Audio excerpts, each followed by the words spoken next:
সম্প্রতি কিশোরগঞ্জ জেলার একজন বিএনপি নেতা সম্প্রতিতে ঘোষণা দিয়েছেন যে তিনি আওয়ামী লীগে যোগদান করলেন এবং তিনি প্রকাশ্যে যেভাবে শেখ হাসিনার প্রশংসা করেছেন, শেখ হাসিনার মামাতো ভাই বানাবো, চাচাতো ভাই বানাবো, খালাতো ভাই বানাবো, অথবা কোন এলাকায় আওয়ামী লীগের কোন নেতার আত্মীয় স্বজন বানায় দিয়ে ওরে মারা বৈধ, ওরে পেটা বৈধ, ওরে ক্যাম্পেইন করতে নামছে কেন, ও ফ্যাসিবাদের নতুন দোসর, এইসব বলে আমরা নির্বাচন। আসসালামু আলাইকুম। আওয়ামী লীগ সরকার শেখ হাসিনা পালিয়ে যাওয়ার পর বর্তমানে ক্ষমতা আছেন অন্তর্বর্তী সরকারের প্রধান উপদেষ্টা নোবেল পীর ডক্টর মোহাম্মদ ইউনূস। আর এই নোবেল পীর ডক্টর মোহাম্মদ ইউনূস ক্ষমতা থাকাকালীন আজকে সারা বাংলাদেশে যেসব চাঞ্চল্যকর ঘটনা ঘটেছে তার মধ্যে থেকে আমি আপনাদেরকে এমন কিছু গুরুত্বপূর্ণ ভিডিও ফুটেজ দেখাবো যা দেখলে আপনারা সত্যি রীতিমতো অবাক হয়ে যাবেন। তাই বলছি সম্পূর্ণ ভিডিও ফুটেজ যারা আমার সাথে থাকবেন তাহলে সবকিছু বুঝতে পারবেন ইনশাআল্লাহ। ভিডিওতে চলে যাবো তার আগে আপনাদের কাছে ছোট্টটা রিকোয়েস্ট, আপনি যদি আমার চ্যানেলের নতুন দর্শক হয়ে থাকেন তাহলে চ্যানেলটি সাবস্ক্রাইব করে পাশে থাকা বেল আইকনটা বাজিয়ে দিতে ভুলবেন না। আর যারা অলরেডি আমার চ্যানেলটি সাবস্ক্রাইব করেছেন তাদেরকে জানাই অসংখ্য ধন্যবাদ। তো দর্শক চলুন আজকে সেই কাঙ্ক্ষিত ভিডিও ফুটেজগুলো আমরা প্রমাণ সহকারে দেখে আসি। আসসালামু আলাইকুম রহমতুল্লাহি ওয়া বারাকাতুহু। সম্মানিত দর্শক, সম্প্রতি কিশোরগঞ্জ জেলার একজন বিএনপি নেতা বর্তমান প্রেক্ষাপটে জেলা পর্যায়ের নেতা হিসেবে তিনি হয়তো মধ্যম সারির, এর কারণ হলো তিনি একটি সম্পাদকীয় পদে ছিলেন। তো সেখান থেকে তিনি অতি সম্প্রতিতে ঘোষণা দিয়েছেন যে তিনি আওয়ামী লীগে যোগদান করলেন এবং তিনি প্রকাশ্যে যেভাবে শেখ হাসিনার প্রশংসা করেছেন, আওয়ামী লীগের প্রশংসা করেছেন এবং যেভাবে এই সময়টিতে বুক চিতিয়ে সিনা উঁচু করে আওয়ামী লীগের পক্ষে কথা বলেছেন এবং বিএনপির ত্রুটিগুলো তুলে ধরেছেন, তা রীতিমতো বিস্ময়কর। যেখানে আওয়ামী লীগের লোকজন জয় বাংলা বলতে, বঙ্গবন্ধু বলতে, শেখ হাসিনার নাম বলতে এই বাংলায় তাদের মধ্যে কম্পন তৈরি হয়ে যায়। আপনি রীতিমতো ইনজেকশন দিয়ে, মানে যে সকল ইনজেকশনে মানুষের ভিতরে স্নায়বিক শক্তি বৃদ্ধি পায়, আপনার খুব হাসতে ইচ্ছা করবে। অনেকগুলো ইনজেকশন আছে যেগুলো দিলে আপনার খুব হাসতে ইচ্ছে করবে। এই ধরনের ইনজেকশন যদি আপনি আওয়ামী লীগের লোকজন দেন, দিয়ে তাদেরকে যদি বলেন একটা জনবহুল এলাকাতে এসে আপনি এখন আপনার মন ভালো, আপনাকে ইনজেকশন দেওয়া হয়েছে এবং আপনার স্মৃতিকে ভুলিয়ে দেওয়া হয়েছে, এখন আপনি শুধুমাত্র জোরে বলবেন জয় বাংলা, জয় বঙ্গবন্ধু, জয় শেখ হাসিনা, এই কথাগুলো বলবেন, আপনি দেখবেন যে যারা আওয়ামী লীগের সুবিধাভোগী ছিলেন বিভিন্ন সময় তারা সঙ্গে সঙ্গে জ্ঞান হারিয়ে ফেলবেন, অথবা উল্টো একটা ভোট দৌড় দিবেন, অথবা বলবেন, যদি জবান খুলে বলবেন যে তুমি কি আমাকে পাগল মনে করেছো, নির্বোধ মনে করেছো, এই ধরনের কথাবার্তা। কিন্তু এত কিছুর পরেও এইরকম একটা বিরূপ সময়টিতে আপনি যদি কোনো অসহায় দরিদ্র রিক্সাওয়ালা, খেটে খাওয়া প্রান্তিক মানুষ, কিংবা যারা কখনো আওয়ামী লীগের ভোট দেওয়া ছাড়া আওয়ামী লীগের জমানাতে এক কাপ চাও খাননি, 1 কেজি চাল, ত্রাণের চাল কখনো পাননি, এইরকম বস্ত্রহীন মানুষ, গায়ে একটা ছিন্ন গামছা গলাতে পেঁচিয়ে আছেন অথবা গায়ে পেঁচিয়ে আছেন, আর পরনে একটা লুঙ্গি, জীর্ণ এবং শীর্ণ, মুখে দাড়ি, খোঁচা খোঁচা দাড়ি, আপনি দেখলেই বুঝতে পারবেন রুগ্ন শরীর, বহুদিন ধরে পুষ্টিকর খাবার খায় না। তো তাকে যদি আপনি জিজ্ঞেস করেন যে দাদা আপনি ভোট দিবেন কাকে, সে বলবে আওয়ামী লীগকে, নেত্রীকে, শেখ হাসিনা। যদি বলে যে আপনি যদি এই কথা বলেন ইউনূস তো আপনাকে মেরে ফেলবে, মারুক। তারপরে যদি আপনি প্রশ্ন করেন সে গালাগাল শুরু করবে। এরকম অসংখ্য ভিডিও আমরা দেখছি এবং ভাইরাল হচ্ছে। আমরা ধরে নিই যে এই লোকগুলো পাগল, এদের সাথে আর কথাবার্তা বলার কোনো প্রয়োজন নেই, পাগলে কি বললো না বললো তাতে কিছু আসে যায় না। কিন্তু কিশোরগঞ্জে যে ঘটনাটি ঘটেছে সেটা কোনো পাগলের প্রলাপ নয়। তিনি বিএনপির যত জেলা পর্যায়ের অবহেলিত নেতাই হন না কেন, বোঝার চেষ্টা করুন যে কিশোরগঞ্জ বাংলাদেশের মধ্যে অত্যন্ত গুরুত্বপূর্ণ একটি জেলা। এই জেলা থেকে যারা সংসদ সদস্য নির্বাচিত হন বা হয়েছেন অতীতে, তারা পুরো বাংলাদেশের রাজনীতিকে ডমিনেট করেছেন। এখানে যে ব্যবসা এবং এখানে যে উদ্ভাবনী ক্ষমতা, অর্থাৎ এই পুরো কিশোরগঞ্জ এলাকা থেকে বাংলাদেশের মেধা এবং মননশীলতার যে বীজ সারা বাংলাদেশে বপিত হয়েছে, এটা অন্য কোনো জেলার সঙ্গে তুলনা করা যায় না। এখানকার ভাগলপুরে বাংলাদেশের সেরা ধনী, সর্বকালের সেরা ধনী জহুরুল ইসলাম সাহেবের উত্থান হয়েছে। এখানে জিল্লুর রহমান সাহেব প্রয়াত রাষ্ট্রপতি, সৈয়দ আশরাফ এই অঞ্চলের অধিবাসী। তো এরকম আমি আরো অনেকের নাম বলতে পারবো। যারা কিশোরগঞ্জে রাজনীতি করেন। আব্দুল হামিদ সাহেব প্রয়াত এই যে সাবেক রাষ্ট্রপতি, তিনিও এই কিশোরগঞ্জের বাসিন্দা। এমনকি কুখ্যাত আপনি যাকে বদনাম করেন এই হারুন, ডিবি হারুন, তিনিও এই কিশোরগঞ্জের বাসিন্দা। এরপর ধরেন মেজর আক্তার, নূর মোহাম্মদ সাবেক আইজি। নূর মোহাম্মদ সাবেক আইজি খুবই গুরুত্বপূর্ণ ভূমিকা পালন করেছেন 111-এর সময়। অন্য 10টা আইজির মতো তাকে মূল্যায়ন করলে হবে না। He is totally different. এরকম অসংখ্য লোক আপনি গিয়ে দেখবেন যে কিশোরগঞ্জের রাজনীতির সঙ্গে যারা জড়িত তারা সারা বাংলাদেশকে বিভিন্ন সময় ডমিনেট করেছে এবং ইতিহাসের যে বাঁক, সেই ইতিহাসের বাঁক পরিবর্তন করে দিয়েছে অনেক লোক। আমরা হয়তো আপনারা জানি না বা আপনারা হয়তো জানেন না, কিন্তু অবাক করার ঘটনা হলো যে এই কিশোরগঞ্জের একজন সাধারণ রাজনীতিবিদ, সাধারণ ব্যবসায়ী, সাধারণ মানুষ অনেক সময় পুরো বাংলাদেশের রাজনীতির যে কোর্স অফ অ্যাকশন এটা একদম উল্টে দিয়েছে, পাল্টে দিয়েছে। তো সেই কিশোরগঞ্জের যিনি এই মুহূর্তে আওয়ামী লীগে যোগদান করলেন, বারবার শুধু ভেসে আসছে যে তার বাবা একজন মন্ত্রী ছিলেন, স্বাস্থ্য প্রতিমন্ত্রী এবং শহীদ প্রেসিডেন্ট জিয়াউর রহমানের ক্যাবিনেটে। আমি এখন যারা খুব বড় কথা বলছি, আমরা হয়তো জিয়াউর রহমান সাহেব যখন ছিলেন বা ওই যে ভদ্রলোক যোগদান করেছেন তার বাবা যখন মন্ত্রী ছিলেন, আমাদের অনেকের হয়তো পরনের কাপড় ছিল না, ঘরে টিনে ঘরের যে চাল সেখানে টিন ছিল না, খড়কুটো ছিল। আমরা হয়তো ওপেন এয়ারে গিয়ে অনেকে সেই পায়খানা করতাম, প্রস্রাব করতাম, মল ত্যাগ করতাম। স্যানিটেশন আমাদের ছিল না। আমরা এখন অনেক অভিজাত হয়ে গেছি।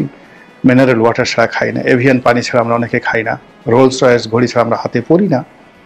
কিন্তু 79-80 সনে আমাদের এই বাংলার যে ইতিহাস, এখন এরকম অনেক লোক যারা রোলস রয়েসে ঘুরে বেড়ান, 79 সনে গিয়ে দেখেন যে তারা ঘোড়ার গাড়িতে চড়ার মতো অবস্থা তাদের ছিল না, ঘোড়ার গাড়ির পেছনে তারা দৌড়িয়েছেন। এরকম অবস্থা। তো ওই জামানাতে এই ভদ্রলোকের বাবা তিনি মন্ত্রী ছিলেন। কাজেই সেই মন্ত্রীর পুত্র তিনি ইতিহাসকে যেভাবে দেখেছেন, বিত্ত এবং বৈভবকে যেভাবে দেখেছেন, ওটার সঙ্গে তার যারা সমালোচনাকারী তাদেরকে বুঝতে হবে যে আমরা ঠিক ওই ভদ্রলোকের বাবার মতো আমাদের বাবা ছিল কিনা। আর বা ভদ্রলোক জন্মের পর থেকে যে সোনার চামিচ মুখে দিয়ে যে রিয়ালিটি, যে হৃদম, যে মিথ্যবিলাস তিনি অনুভব করেছেন, তো সেখানে এই ধরনের মানুষ সাধারণত দীর্ঘদিন সুখে থাকলে, স্বাচ্ছন্দ্যে থাকলে তারা খুব কাপুরুষ হয়, ভীরু হয় এবং সাহস থাকে না। তো সেক্ষেত্রে এই যে ভদ্রলোক, তার তো সাহস থাকার কথা নয়, কিন্তু তিনি বিদ্রোহ করেছেন, বিপ্লবী হয়েছেন এবং বিএনপির যে সিদ্ধান্ত, সেই সিদ্ধান্তকে তিনি চ্যালেঞ্জ জানিয়েছেন সারা বাংলাদেশের জন্য। এই কারণেই তার এই যে আওয়ামী লীগে যোগদান নিয়ে আওয়ামী লীগের মধ্যে তুমুল যাকে বলা হয় উৎসাহ উদ্দীপনা দেখা দিয়েছে। আওয়ামী লীগের সারা বাংলাদেশের নেতা কর্মী তাকে মাথায় করে নাচছে এবং তাকে এই মুহূর্তে মনে হচ্ছে যে তিনি একজন অবতার। এবং তার এই অবস্থার কারণে বিএনপির লোকজন যতই হিংসা করুক, যতই তাকে পাগল বলুক, ছাগল বলুক, কিন্তু তার বিরুদ্ধে এই মুহূর্তে তেমন কিছু করা যাচ্ছে না। এখানে বুঝতে হবে যে এটা বিএনপির একটা বিরাট পরাজয়, দৈন্যদশা। কিশোরগঞ্জ জেলাতে সম্প্রতি যে বিএনপির সম্মেলন হয়েছে, এই সম্মেলনটি বিএনপির জন্য একটি কলঙ্কজনক অধ্যায়। আপনারা জানেন যে বাংলাদেশের রাজনীতির প্রবাদ প্রতিম পুরুষ অ্যাডভোকেট ফজলুর রহমান, দীর্ঘদিন তিনি এই কিশোরগঞ্জ জেলা বিএনপির সভাপতি ছিলেন। যে এই সময়টিতে বিএনপির নামকে উচ্চারণ করতে পারতো না, শেখ হাসিনাকে নিয়ে টু শব্দ কেউ করতে পারতো না। ঠিক সেই সময়টাতে টেকনাফ থেকে তেঁতুলিয়া পর্যন্ত তারেক রহমান সাহেবের পক্ষে, বেগম জিয়ার পক্ষে যেভাবে ফজলুর রহমান সাহেব কথা বলেছেন, যেভাবে বিএনপি রাজনীতিকে আপহোল্ড করেছেন, যেভাবে আওয়ামী লীগের পরতে আঘাত করেছেন, ছাত্রলীগ নিয়ে, আওয়ামী লীগ নিয়ে, যুবলীগ নিয়ে, ওবায়দুল কাদের নিয়ে, শেখ হাসিনা নিয়ে, বঙ্গবন্ধু নিয়ে পুরো আওয়ামী লীগের রাজনীতিকে তছনছ করে দিয়েছেন যে মানুষটি, সে মানুষটি জীবন সায়াহ্নে এখন ৭৮ বছর বয়সী। তাকে মক্কারীদের হাতে বিএনপি ঠেলে দিয়েছে।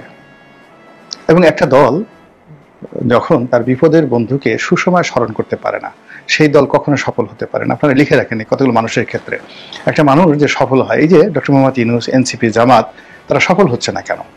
এর কারণ হলো গত 15টি বছর ধরে তাদের জীবনে যে জাহান্নাম ছিল, এই জাহান্নামের মধ্যে যে সমস্ত মানুষ তাদেরকে আশ্রয় দিয়েছে, সাহারা ছিল, যে সমস্ত মানুষ তাদেরকে প্রণোদনা দিয়েছে, তাদের সঙ্গে ভালো ব্যবহার করেছে, তাদেরকে বুদ্ধি দিয়েছে, পরামর্শ দিয়েছে, সে সকল মানুষদেরকে এই 3টি গ্রুপ, মানে doctor Mohammad Yunus and his associates, তারপর জামাত এবং বিএনপি তারা কেউ তাদেরকে স্মরণ করেনি, ডাকেনি, তাদেরকে সম্মানিত করেনি।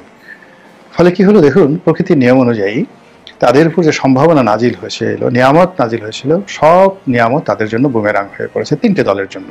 এতে কোনো সন্দেহ নাই, জাস্ট রাইট ইট ডাউন, এটা প্রকৃতির নিয়ম। কথা বলছিলাম ফজলুর রহমান সাহেবকে নিয়ে। তো ফজলুর রহমান সাহেবকে তার সেই স্বাধীনতা বিরোধী চক্রের বিরুদ্ধে তার বক্তব্য, কিছু কিছু বক্তব্য নিজের ক্ষোভ থেকে, দীর্ঘদিন এই দলের সাথে আছেন, কেউ তাকে ভালো পদ পদবি দিচ্ছে না, এমন একটা পদ দিয়ে রেখেছে বিএনপির চেয়ারপারসনের উপদেষ্টা, যার কোনো উপদেষ্টার কোনো কাজকর্ম নেই। তো ফলে তিনি কিছু কথাবার্তা বলছিলেন যেটা হয়তো বিএনপির পছন্দ হয়নি, বিএনপির রাগ হয়েছে, অভিমান হয়েছে, এবং তাকে একটা দাঁত ভাঙা উচিত জবাব দেওয়ার জন্য তাকে এমন একটা সময় তার সাধারণ সদস্যপদ স্থগিত করা হয়েছে, যেটি রাজনীতির জন্য তার জন্য আত্মহত্যার মতো ঘটনা।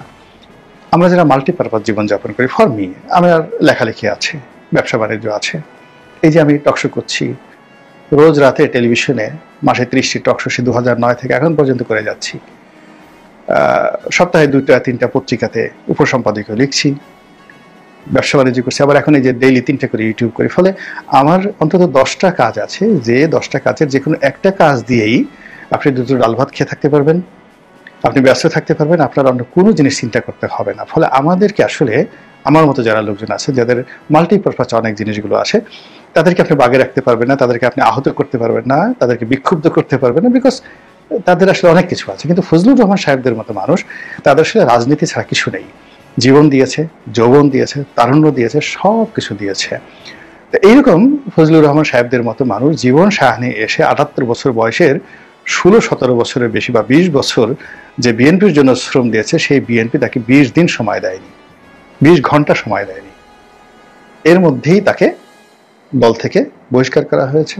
এমনকি যখন কিশোরগঞ্জ জেলা বিএনপির সম্মেলন হয়েছে, সেই সম্মেলনে সে যে উপস্থিত থাকবে অ্যাজ এ গেস্ট হিসেবে, সেই দরজাটাও বন্ধ করে দেওয়া হয়েছে। তো বুঝেন ওখানে কি সম্মেলন হয়েছে, কি সভাপতি হয়েছে, কি রাজনীতির ওখানে ভবিষ্যৎ। এই সোজা একটা জিনিস বোঝার চেষ্টা করুন যে 20 বছর ধরে যেখানে আব্দুল হামিদের মতো মানুষ, যেখানে সৈয়দ আশরাফ সাহেবের মতো মানুষ, যেখানে জিল্লুর রহমান সাহেবের মতো মানুষ, তো সেই কিশোরগঞ্জে বিএনপিটাকে যিনি সুসংগঠিত করেছেন, সেই মানুষটিকে আপনি উপস্থিত হতে দিলেন না। তো সেখানে কতটা ক্রোধ এবং কতটা ক্ষোভ সেই কিশোরগঞ্জের জেলা বিএনপিতে রয়েছে। ঠিক একইভাবে সারা বাংলাদেশে এরকম অসংখ্য ঘটনা ঘটেছে। এবং তারই প্রেক্ষিতে এই যে ভদ্রলোক যিনি বিএনপি ছেড়ে আওয়ামী লীগে যোগদান করার ঘোষণা দিলেন, তো তার কাছে আসলে এই রাজনীতিটা এবং জীবনটা রীতিমতো জুয়ায় পরিণত হয়েছে, যে সারা জীবন এই জুয়ার কোর্টে আমি কাটিয়ে দিলাম এবং শেষ মুহূর্তে এসে আমাকে একেবারে কিক আউট করে দিলেন।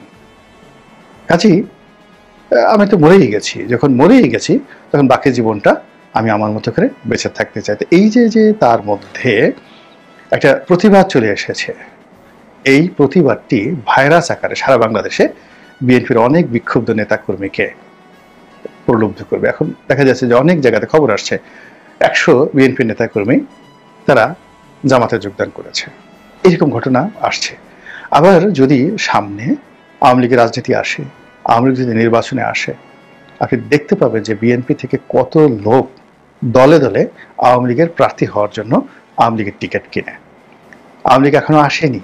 এই যে কিশোরগঞ্জে যে ঘটনা ঘটলো, যদি বিএনপির ন্যূনতম বোধ থাকে, যদি তার আগামীতে ক্ষমতা আসতে চায়, ক্ষমতা পরিচালনা করতে চায়, কিশোরগঞ্জের এই ঘটনাটি, দুটো ঘটনা, ফজলুর রহমানের ঘটনা এবং যাকে বলা এই যে ভদ্রলোক আওয়ামী লীগে যোগদান করেছেন, এই দুটো ঘটনাকে তারা এসিড টেস্ট হিসেবে নিয়ে কেন এই ঘটনা ঘটলো, এটা গবেষণা যদি না করে বিএনপির পতন কেউ ঠেকাতে পারবে না।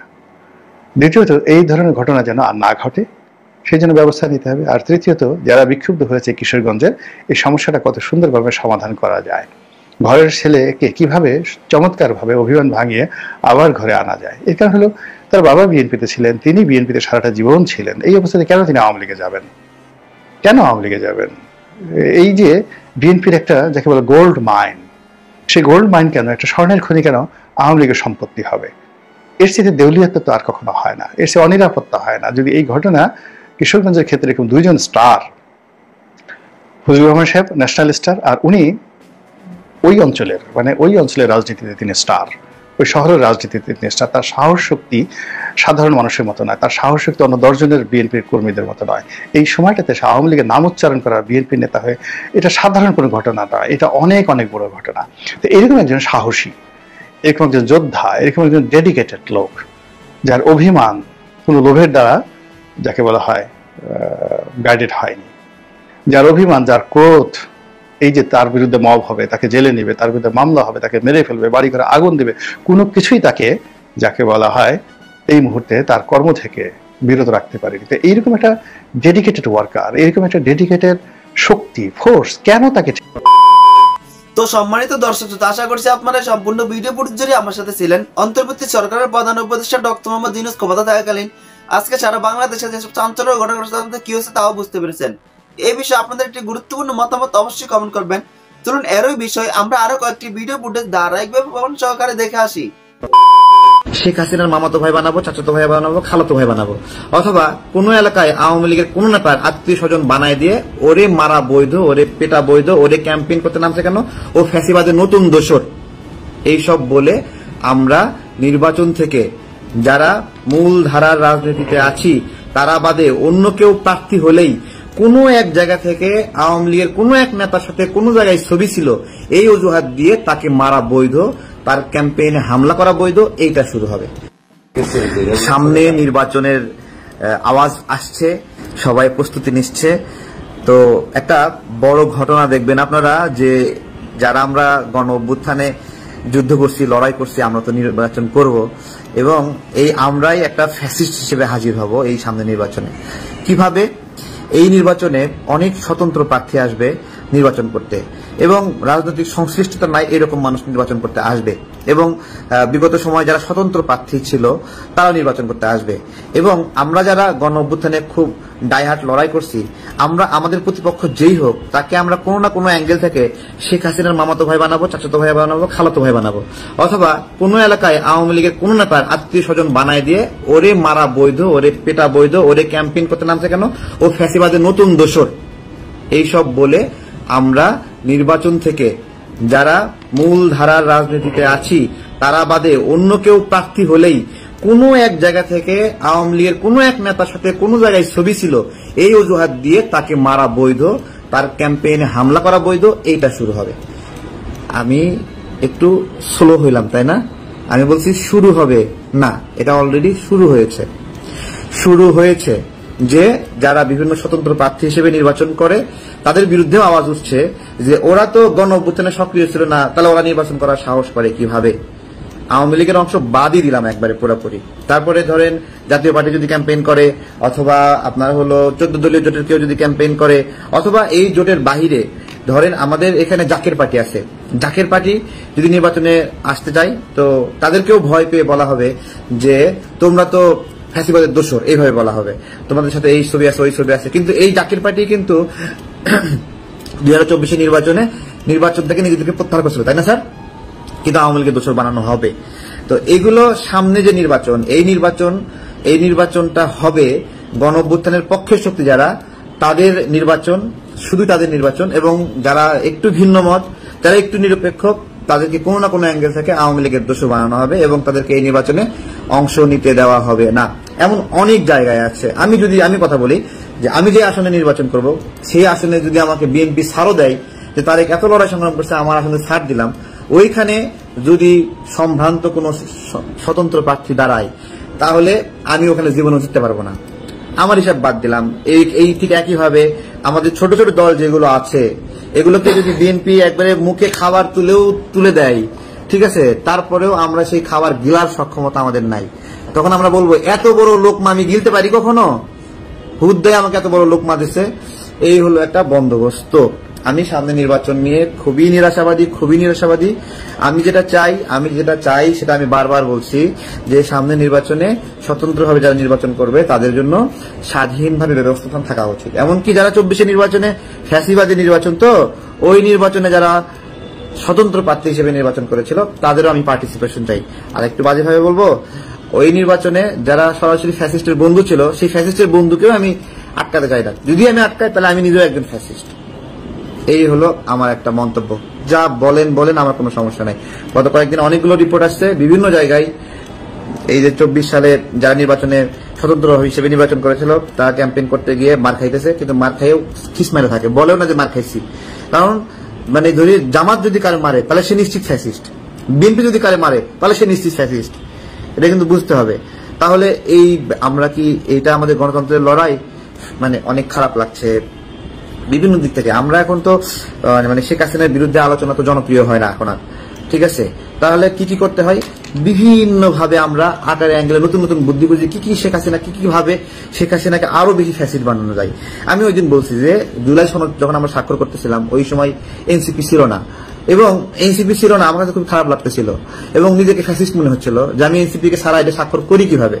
এবং আমার ইচ্ছা হচ্ছিল তাকে ধরে বান্ধা নিয়ে এসে এখানে রোবটের মধ্যে দাঁড় করে রাখবো, তারপরে তাকে আমি স্বাক্ষর করাবো।